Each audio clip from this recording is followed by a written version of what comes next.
संध्याकाळच्या पूजेसाठी देवीचा पुजारी मंदिराच्या दिशेनं येत होता. शेवंता मूर्तीपुढे डोकं टेकवून बसली होती. तिने पुजाऱ्याला येताना बघताच ती चपापली. इथे कोणी ओळखलं तर? क्षणभर तिच्या मनात भीतीचा काहूर उठला. ती पटकन मंदिराच्या एका कोपऱ्यात जाऊन लपली. साडी सावरत तिने पदराखाली मंगेशला मांडीवर घेतलं आणि त्याला हळूवार दूध पाजायला लागली. मंगेशची भूक शमू लागली, पण शेवंता मात्र मनाच्या तडफडीत तशीच अडकून पडली. पोटात उठलेला आगीचा गोळा आणि घशाला कोरड पडलेल्या अवस्थेत तिने हळूहळू पुजाऱ्याजवळ जाऊन हात जोडले आणि कातर स्वरात ती म्हणाली, बाबा, थोडंसं या तांब्यातलं पाणी मिळेल का हो? घसालाही कोरडा पडलाय. पुजाऱ्याने तिच्या डोळ्यातलं दुःख पाहिलं. त्या थकलेल्या चेहऱ्यात दडलेलं भूतकाळाचं ओझं, ओठांच्या कंपनातून उमटणारा दुःखाचा कंठ, सासरी झालेल्या वेदना, घराबाहेर काढले जाण्याचा प्रसंग आणि मनाची झालेली चिरफाड, हे सगळं त्या पुजारी बाबाला तिने सांगून टाकलं. ती बोलत असताना तिच्या डोळ्यात अश्रू दाटले, आवाजात वेदना भरून वाहायला लागल्या. शेवंताची ती दुःखभरीत कहाणी ऐकून पुजारी बाबा हळहळला. तो क्षणभर नवला देवीच्या मूर्तीकडे पाहत राहिला. त्यांनी देवीला अर्पण केलेला प्रसाद आणि पाण्याचा तांब्या मंगेशच्या पुढ्यात ठेवला आणि तो मृदू आवाजात म्हणाला, पोरी, हा देवीचा प्रसाद आहे, दोघं मिळून खा. शेवंता निरखून त्याच्याकडे पाहत राहिली. तुला इथे राहायला जागा आहे, तू काळजी करू नकोस. पुजाऱ्यानं तिच्या डोक्यावर आश्वासक नजर फिरवली. तू काळजी करू नकोस. या मंदिरात जेवढे दिवस राहायचं आहे तेवढे दिवस तू राहू शकतेस. कोणीही तुझी वाट अडवणार नाही. शेवंता अविश्वासानं त्याच्या डोळ्यात पाहत राहिली. आणि हां, तुला काही गरज भासली तर माझं घर समोरच आहे. कशाचीही अडचण भासली तर ये. हे शब्द ऐकता शेवंता मनापासून ढासाढासा रडायला लागली. डोळ्यांच्या ओल्या झालेल्या कडा मळकट पदरानं पुसत तांब्यातलं गार पाणी तिने घशाखाली ओतलं. क्षणभर तिच्या जीवाला शांतता मिळाल्यासारखी वाटली. मंगेशनी छोट्या हातांनी तो देवीचा प्रसाद आनंदानं मिटक्या मारत खाल्ला. त्या मायलेकराच्या नजरेत समाधान उमटलं होतं. पुजारी बाबा मंदिरातून निघत असताना शेवंताला म्हणाला, पोरी, पाणी लागलं तर मंदिराच्या मागच्या बाजूला विहीर आहे, त्या विहिरीतून पाणी भरून घे. हे सांगून तो निघून गेला. काही वेळ मंदिरात विश्रांती घेतल्यानंतर शेवंता सावकाश उठली आणि मंदिराच्या मागच्या विहिरीपाशी गेली. दोन्ही हातांनी घट्ट पकडून तिने काढणीची दोरी ओढली आणि विहिरीतून थंडगार पाणी काढलं. पाणी बाटलीत भरताच तिने एक घोट घेतला आणि तिला जाणवलं, पाणी फक्त तहान भागवणारं नाही, हे आपल्या आयुष्याच्या नव्या सुरुवातीचं पाणी आहे. दिवसभराचा पायी प्रवास करून शेवंता थकली होती.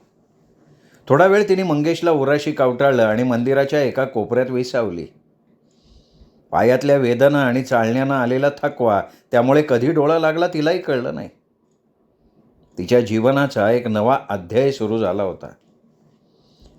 संध्याकाळच्या नीरव शांततेत मंदिराच्या बाहेर कसल्या तरी हलक्याशा आवाजानं शेवंता दचकून जागी झाली. क्षणभर तिला भानच राहिलं नाही. ती घाईघाईत उठली, इकडे तिकडे पाहू लागली. मंदिराच्या परिसरात कोणीही नव्हतं. दिवस मोठा असल्यानं अंधार अजूनही गडद झालेला नव्हता. तिने मंदिराच्या खांबाला लटकत असलेल्या घड्याळाकडे नजर फिरवली तेव्हा 7 वाजलेले होते. ओवळीच्या फांदीवर बसलेल्या कावळ्यांची कावकाव आणि चिमण्यांचा चिवचिवाट संध्याकाळच्या शांततेला भेदत होता. समोरच्या घरातून मंद उजेड लुकलुकत होता. गावातले शेतमजूर दिवसभर काबाड कष्ट करून थकून भागून घरी परतत होते.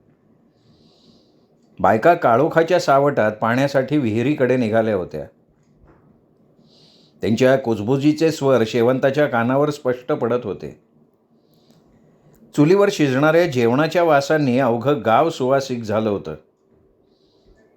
मंगेश अजूनही गाढ झोपला होता. शेवंता त्याच्या छोट्याशा चेहऱ्याकडे बघत विचारात हरवली होती. तेवढ्यात तिला देवीचा पुजारी दिसला. बाबा हातात ताट घेऊन मंदिराच्या दिशेनं येत होते. त्या ताटावर काहीतरी झाकलेलं दिसत होतं. शेवंता पुजारी बाबाला बघून जागेवरनं हळूच उठली, थोडी पुढे झाली. अगं पोरी, त्या एका शब्दानं शेवंता अंतर्बाह्य हल्ली. कित्येक दिवसांनंतर तिला अशी ओळखीची प्रेमळ हाक ऐकू आली होती. नकळत तिच्या डोळ्यात पाणी तरळलं.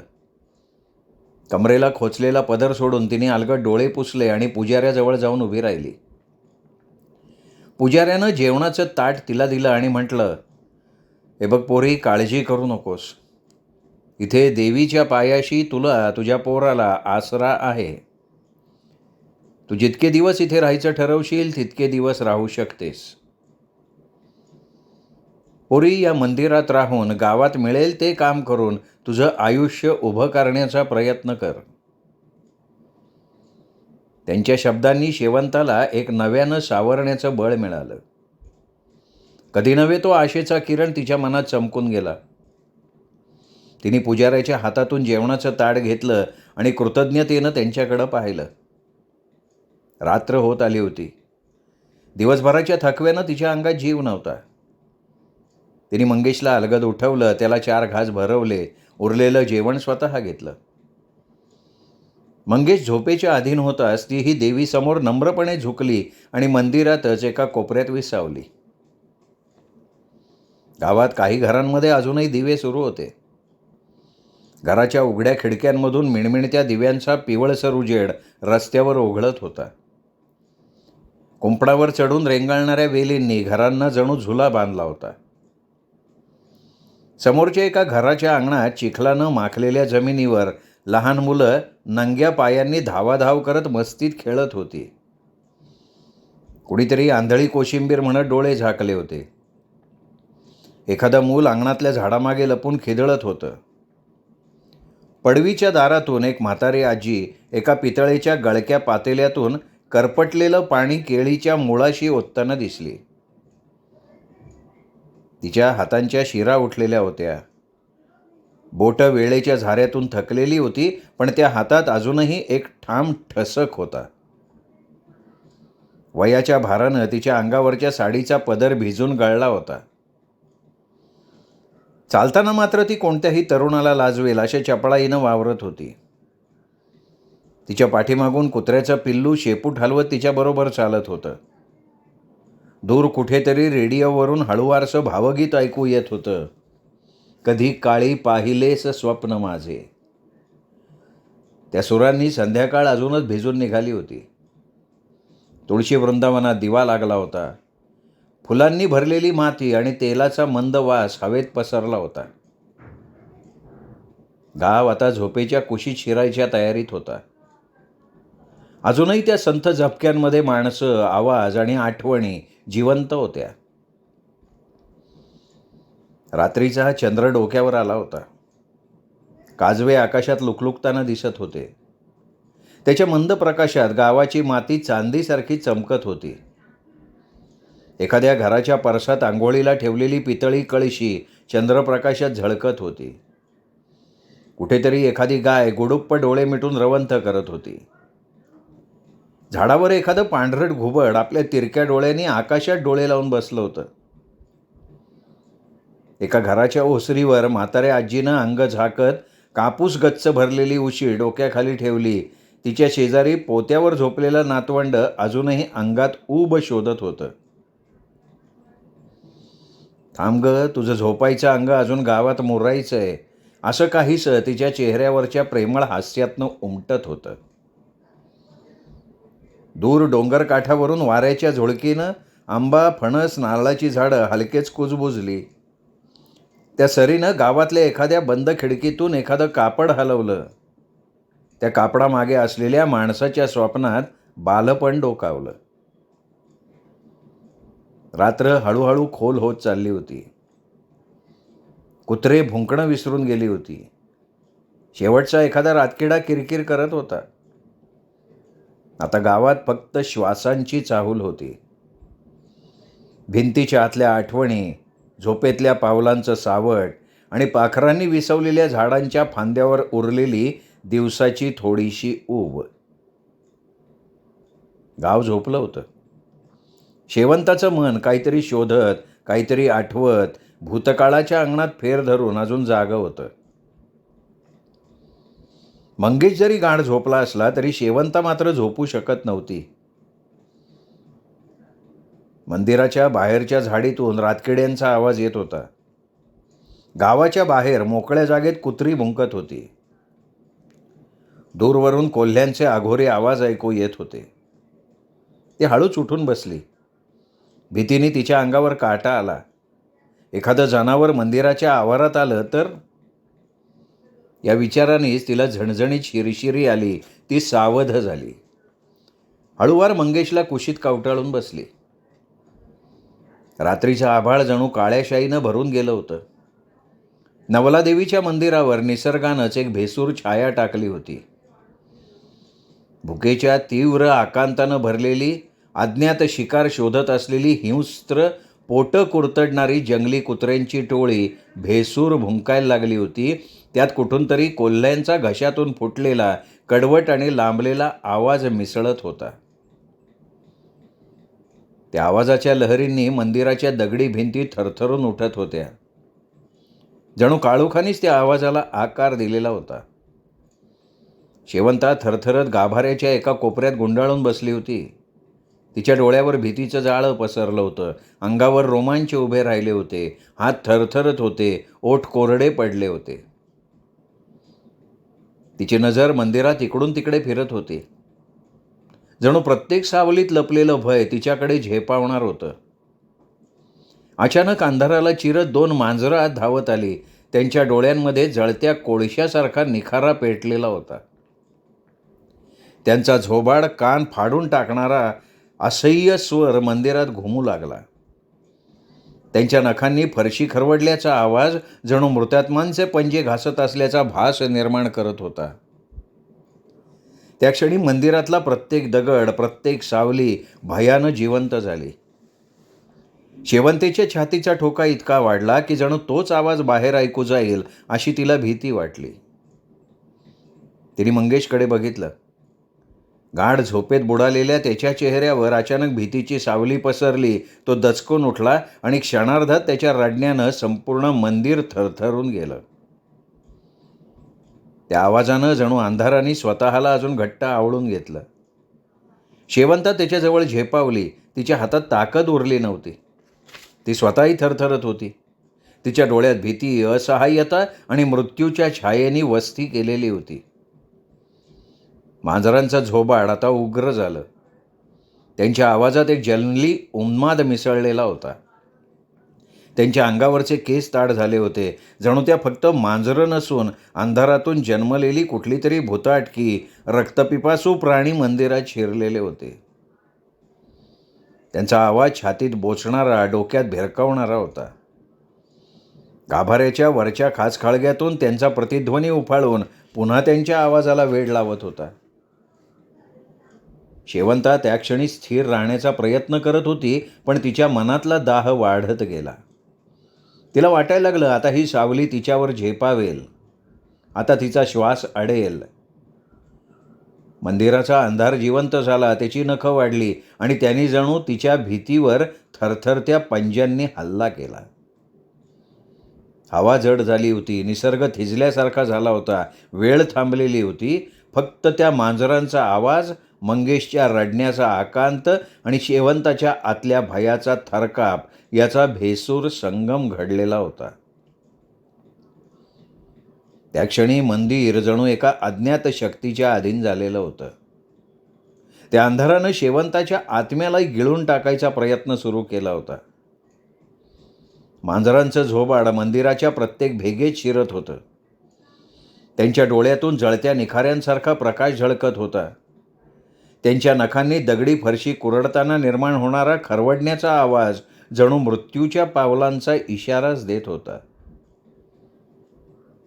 मंदिरातल्या प्रत्येक सावलीला त्या आवाजानं आकार मिळाला होता. त्या सावल्या जणू झेप घेण्यास तयार झालेल्या होत्या. शेवंताचा श्वास अडकला. तिला वाटायला लागलं की अंधारानं हात वाढवून तिच्या चेहऱ्यावर पंजा ठेवलाय.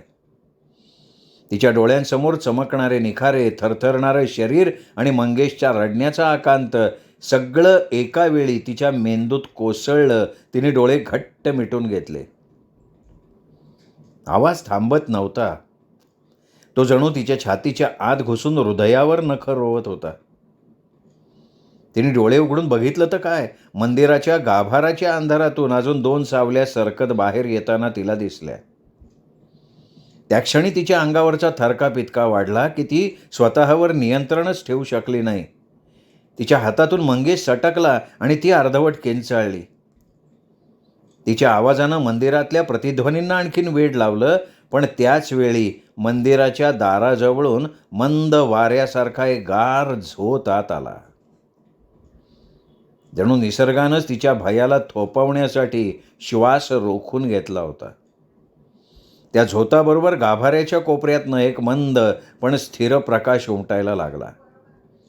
सुरुवातीला तो धुसर होता, पण क्षणाक्षणानं तो उजळत गेला.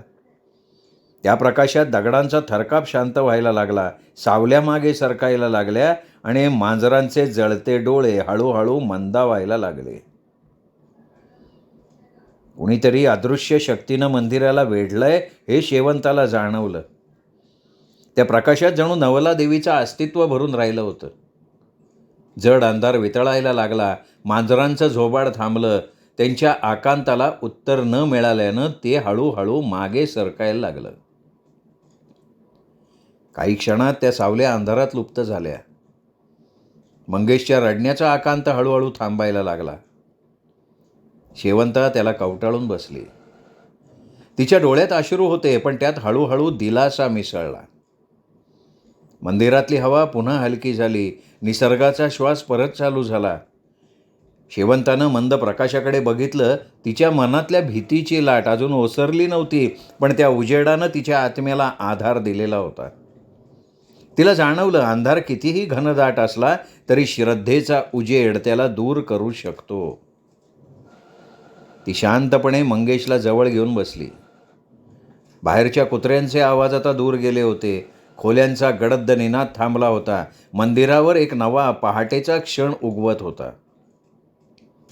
त्या रात्रीनी शेवंताला भीतीला डोळ्यात डोळे घालून सामोरं जाण्याची ताकद शोधली. अंधार कितीही भेसूर असो, तो कायम टिकत नाही हे तिच्या मनावर कोरलं गेलं होतं. रात्रीच्या त्या भयाण शांततेत फक्त 2 गोष्टी स्पष्ट ऐकू येत होत्या: रातकिड्यांची किर्र साद आणि शेवंताच्या भरून आलेल्या श्वासांचा आवाज. मंदिरात देवीसमोर लावलेल्या समईचा मंद प्रकाश संथपणे सगळीकडे पसरला होता. त्या प्रकाशात मंदिराचा प्रत्येक कोपरा धूसर पण मोहक भासत होता. खांबाला लटकणाऱ्या घड्याळाची सूक्ष्म टिकटिक ऐकू येत होती. शेवंतानं नजर फिरवली. घड्याळाचे काटे रात्रीचे 3 वाजल्याचं दर्शवत होते. अजून पहाट व्हायचीच होती. बाहेर गूढ शांतता होती. कोंबड्याची बांगही अजून ऐकू आली नव्हती. शेवंता अंथरुणावर पडल्या जागी अस्वस्थ होती. एकीकडून दुसरीकडे वळत होती. तिला काही केल्या झोप लागत नव्हती. बाहेर कुत्र्यांचं भुंकणं, कोल्ह्यांचं खेकसणं, ओरडणं काही वेळानं थांबलं. मनात थोडं स्थैर्य आलं आणि विचार करता करता शेवटी तिचा पहाटेच्या सुमाराला डोळा लागला. पहाटेच्या सुमाराला गावातल्या कोंबड्यांनी पहिली बांग दिली तेव्हा ती दचकून जागी झाली. अंथरुणात हात फिरून बघितलं. मंगेश अजूनही गाढ झोपला होता. मागे वळून बघितलं तर ती म्हातारी आजी अंथरुणावर बसली होती. शेवंता डोळे चोळत आश्चर्यानं म्हणाली, "काय हो आजी? आजी एवढ्या पहाटे उठली? तुला पण झोप नाही लागली का? रातभर कुत्रे आणि कोल्हे ओरडत होते. मी जागीच होती रातभर. पहाटेच्या सुमाराला थोडा डोळा लागला. पण तू का लवकर उठली?" म्हातारी आजी हलक्या आवाजात हसत म्हणाली, "शेवंता, अगं म्हातारपण आलं ना का झोप उडून जाते बघ. शरीर झोपतं ग, मन नाही झोपत." शेवंता अंथरुणावरनं उठत म्हणाली, आता म्हातारपणी कसला एवढा विचार करते? काही दुखतंय का? म्हातारी आजी थोडा उसासा घेत म्हणाली, नाही ग बाळा, काही दुखत नाही. पण एकेकाळी पहाटेला उठून घर सांभाळायला लागायचं. मुलं, शेत, चूल सगळीकडं धावपळ असायची. आता मात्र हात थकले, पाय थकले आणि आयुष्यभर सांभाळलेली घरही दूर झाली. आता फक्त आठवणी शिल्लक राहिल्या बघ. शेवंता डोळ्यात हलकासा विचार दाटवत म्हणाली, तुझ्या काळी बायकाचं असंच होतं का ग आजी? एवढी कामं, एवढ्या जबाबदाऱ्या? आजी मंदस्मित करत शांतपणे म्हणाली, अगं बायकाचं आयुष्य आहे ते बदलतंय का कुठं? काळ बदलतोय, पण त्या बायांचं राबणं तसंच राहतं. तुझी आई बी अशीच राबली असन. पहिल्या कोंबड्याच्या बांगला डोळे चोळत उठली असन. अगं गाव अंधारात गडलेला असायचा, पण तिची पावलं आधी जात्यावर पोचली पाहिजे. हातानं जातं फिरवत ओव्यांच्या मधुर सुरात पहाटेचं मौन फोडायचं. तू लहान असताना पाहिलं असशील की हे सगळं. होय की आजी, मी पाहिलं हे सगळं आणि ऐकलंय बी. जात्यावर दळण दालताना ती ओवी म्हणायची, देवा तुला वंदूबाई, हातात उजवंडूबाई, आई पोराचं बघते, दारी भीक न मागते. दळणाच्या लयीत तिच्या आवाजातली ओवी मिसळून जायची. त्या ओव्यांमध्ये तिचं दुःख असायचं आणि आशा बी असायची. कधी नवऱ्याची आठवण, तर कधी सासूच्या टोमण्यांचा धक्का, तर कधी पोरांच्या भवितव्यासाठी केलेल्या प्रार्थना. त्या आवाजात गडद अनुभवाची किनार असायची, पण त्याहीपेक्षा मोठी तिची सहनशक्ती असायची. ती थांबायचीच नाही, जात्यावरनं उठायची, चुलीकडं जायची. आधी शिळ्या लाकडांना फुंकर घालून त्यात जीव टाकायची आणि मग त्या आगीवर नाचणीची भाकरी थापायची. त्या भाकरीचा वास अख्खा अंगणात दरवळायचा. गाव अजून झोपेत असताना तिचं घर कामानं जागं व्हायचं. कधी तिने न सांगितलेली भूक पोटात गिळली असेल, कधी डोळ्यात पाणी लपून हातानं पाणी भरलं असेल, पण तिचा चेहरा मात्र नेहमी शांत, धीराचा आणि आशेचा असायचा. अगं शेवंते, बाईचं आयुष्य हेच असते. दळणात ओव्यांनी मिसळलेली कहाणी. चुलीच्या आगीत आपली वेदना जाळत घराचा कणा बनून उभं राहायचं ग. आजीनी बोलता बोलता शेवटी एक दीर्घ श्वास घेतला. शेवंता आता फक्त ऐकत नव्हती, ती त्या शब्दांमध्ये स्वतःला शोधत होती. तिच्या डोक्यात आता केवळ विचार नव्हता, ती आपल्या आईच्या, आजीच्या आणि साऱ्या बायांच्या त्यागाची मूर्त आठवण बनून राहिली होती. शेवंता आईच्या आठवणीत रमली होती. आई पहाटेच कामाला लागायची. दळण दळून झालं की स्वयंपाकाला लागायची. मग मळ्यावरच्या शेतावर जाऊन सगळ्यांसाठी जेवण पोचवायची. रात्री उशिरा तिचा दिवस संपायचा, पण कोणाकडे कधी काही ती मागायची नाही. बायकाचं जीवन कायम दुसऱ्यासाठीच असतं काय ग आजी? म्हातारी आजी एक दीर्घ श्वास घेत म्हणाली, बाळा, काही बायका कुटुंबासाठी सर्वस्व वाहत्यात, काही जणी स्वतःचा मार्ग शोधत्यात. पण लक्षात ठेव, शेवटी समाधान महत्वाचं. तुला काय वाटतं? तू तुझ्या आयुष्यात समाधानी आहे का? या प्रश्नानं शेवंता क्षणभर गप्प झाली. भूतकाळाची वेदना आणि भविष्याची अनिश्चितता मनात दाटून आली. ती आजीच्या चेहऱ्याकडे बघत राहिली. त्या पहाटेच्या शांततेत एक प्रश्न हवेत विरत होता, स्त्रीच्या आयुष्याचा खरा अर्थ काय? शेवंता काही क्षण विचारात पडली, मग हळूहळू म्हणाली, नाही आजी, आता तर अजिबातच नाही. कधी कधी वाटतं माझ्या मनात अजून काहीतरी आहे जे मी व्यक्त नाही करू शकत. जणू काय माझं अस्तित्व केवळ इतरांसाठीच आहे, स्वतःसाठी नाहीच आहे.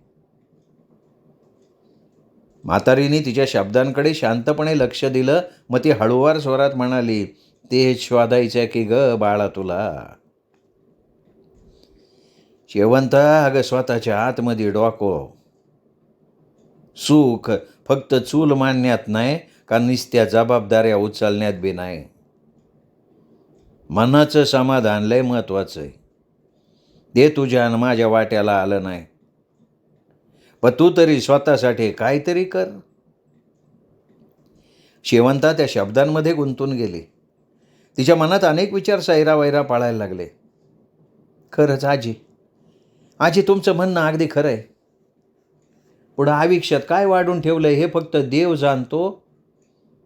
पण आज इतक्या पहाटेचं हे तत्वज्ञान का सुचलं तुला?